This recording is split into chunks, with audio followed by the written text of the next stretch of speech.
I don't think he's a top 3 corner, which he's being paid like one now. I don't even think he's really top 5.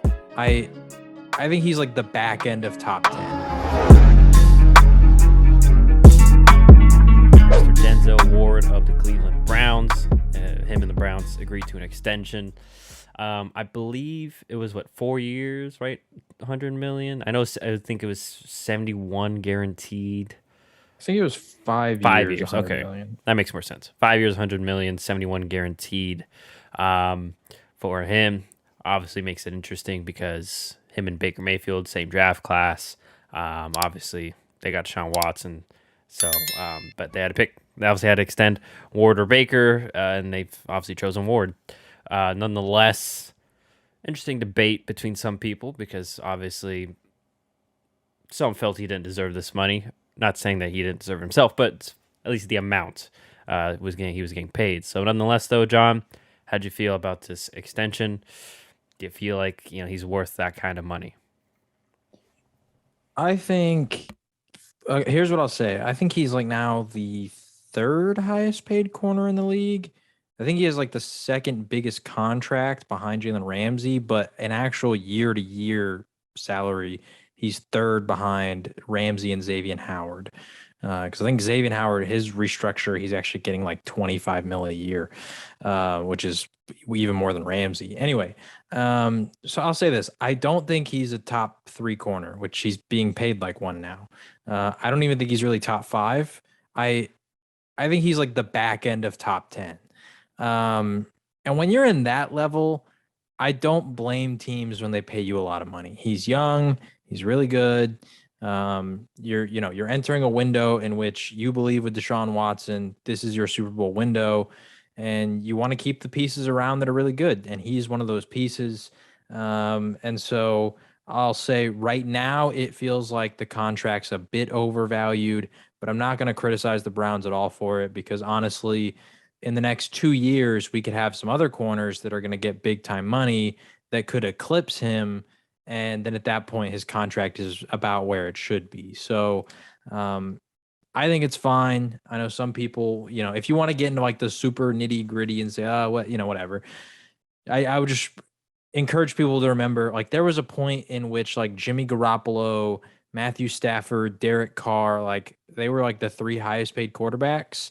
And at that point, like nobody thought that those are the 3 best. I think Jared Goff was I in was there. about Like, to add Jared Goff was yeah, making it more was than like Rodgers at those one point 4 and too. like Aaron Rodgers. Like that was the top 5. And it's like, okay, only one of those guys deserves to be paid as a top 5 quarterback at that point.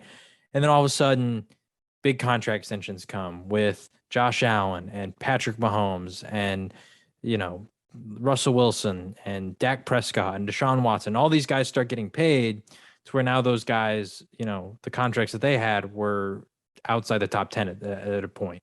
And so I would just encourage people to keep that in mind because we're seeing right now in the wide receiver market, there's a boom that has just happened. Like Tyreek Hill and Devontae Adams got paid a ton. And now all of a sudden, AJ Brown is removing Tennessee from his bio and he's tweeting stuff about them.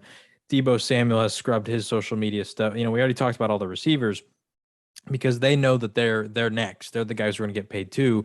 That could easily happen with corner because corner is a very important position. You absolutely need it to be, a really strong team.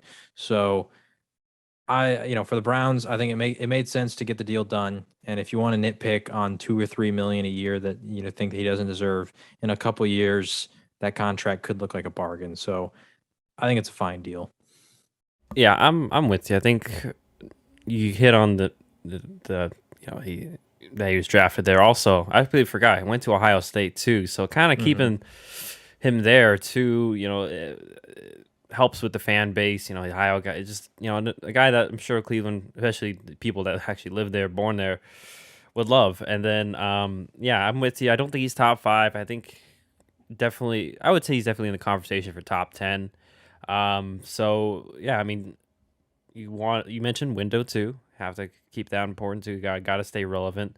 And gosh, corner is one that can be tough. I mean, look at that draft, his draft class. I mean, Jair, you could say, I think Jair's better than Denzel. Granted, Yeah. he wasn't healthy last year, so you could say that's a concern. nonetheless, though, Mike Hughes, who I thought Mike Hughes was going to be better than Denzel Ward, he didn't really pop out, and I'm sure there's other corners in that class as well. But even though he's not this ball hawking corner, still a very good cover corner, and also I think it's important. The most important thing I want to notate or bring to people's attention is the cap's going up. It's part of the reason why all this money is happening. It was supposed to come up. The cap's supposed to start really blowing up a couple of years ago. COVID happened, so obviously that put a damper on the cap, or slowed down the expansion of the cap space. But now, obviously, kind of reaching the end of that of COVID and such. So the cap's going up. So yeah, good for him, good for his family, getting that money while he can. And then obviously for Cleveland, like we mentioned, fits their style, like to play a lot of zone. Like I said, very good cover corner, not really a playmaker. And I mean, they've had issues on the other side anyway. They haven't really found a true number 2 to him anyways. So why would you let the guy that, at least the more dependable guy, walk? I think he's only missed a couple games too due to concussions, which haven't been that big of a concern. So yeah, overall been pretty good, pretty healthy. Cap's expanding, so this could look like a bargain in a few years, especially with, other guys coming down the line. That is my last point too. As a Packer fan, I mentioned Jair's in that draft class. We're already strapped for cash going into this offseason. I know we let go of Devontae, so maybe that helps, which I'm hoping it does. But I'm sure Jair is going to be knocking on the GM's door. If not today, he hasn't already done so, pretty soon for his money, because I think most people would have him over Denzel. So, and let's be honest, Green Bay, I know Green Bay and Cleveland aren't like the Parises or New Yorks of the world, but I think most people would probably say, I don't know, would you like, if you had to choose between the two, would you live between Cleveland or Green Bay? I've never been to Cleveland. I visited Green Bay, but I think the tough part is I know nothing about Ohio. Okay. And so all I know about Green Bay is, man, it's cold up there. And it's cold in Ohio too, but like Green Bay is colder, So not a lot to do there. I feel like in either place. So I just I don't know. I feel like Cleveland though is a little bit more like a metropolitan. I'm not saying it's like a metropolitan center. It's just more. There's more city, especially for a star.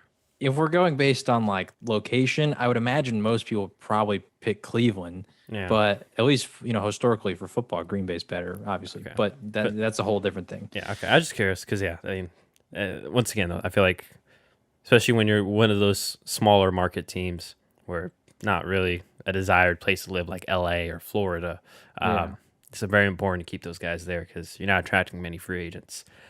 So that is Denzel Ward and his contract.